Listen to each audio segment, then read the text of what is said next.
नमस्कार दोस्तों, आज की कहानी का नाम है पेड़ बना राजा।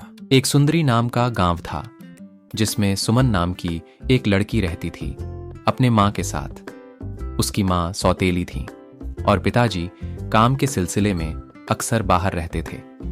सुमन की मम्मी उस पर बहुत गुस्सा करती थी और उससे प्यार भी नहीं करती थी।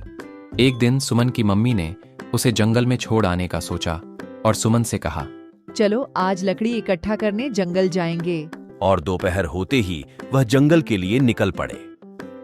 घने जंगल में पहुंचते ही सुमन की मम्मी ने एक योजना बनाई और कहा, अरे लकड़ियां बांधने के लिए तो मैं रस्सी लाना ही भूल गई।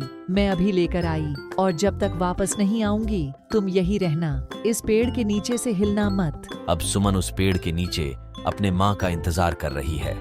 दोपहर का शाम हो गया लेकिन उसकी माँ लौट न आई।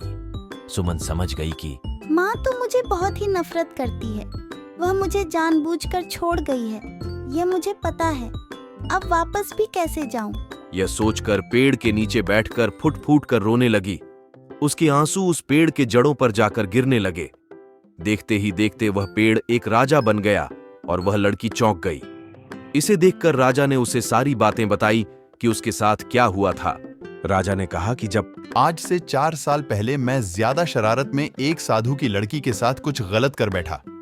उस साधु ने मुझे श्राप दिया कि आज से तुम पेड़ बन के रहोगे, और यह सुनकर मैं डर गया और साधु के सामने गिड़गिड़ाने लगा और साधु से बोलने लगा कि मुझे माफ कर दीजिए, दोबारा यह गलती नहीं करूंगा। यह सुनकर साधु ने कहा, श्राप तो मैं वापस नहीं लूंगा, लेकिन इसका एक उपाय बता रहा हूं कि जब किसी कुंवारी लड़की के आंसू तुम्हारे जड़ों पर गिरेंगे, तुम इंसानी रूप में आओगे, और जब इंसान रूप में आओगे तो तुम्हें उस लड़की से शादी करनी होगी। इसके बाद यह बात सुनकर वह लड़की राजा के साथ उसके महल में जाती है और दोनों की शादी हो जाती है। इस तरह हमारी कहानी यहीं खत्म होती है। इस कहानी से हमें यह सीख लेनी चाहिए कि अगर आपके साथ अभी बुरा हो रहा है तो निराश मत हो, अंत में जरूर कुछ अच्छा होगा।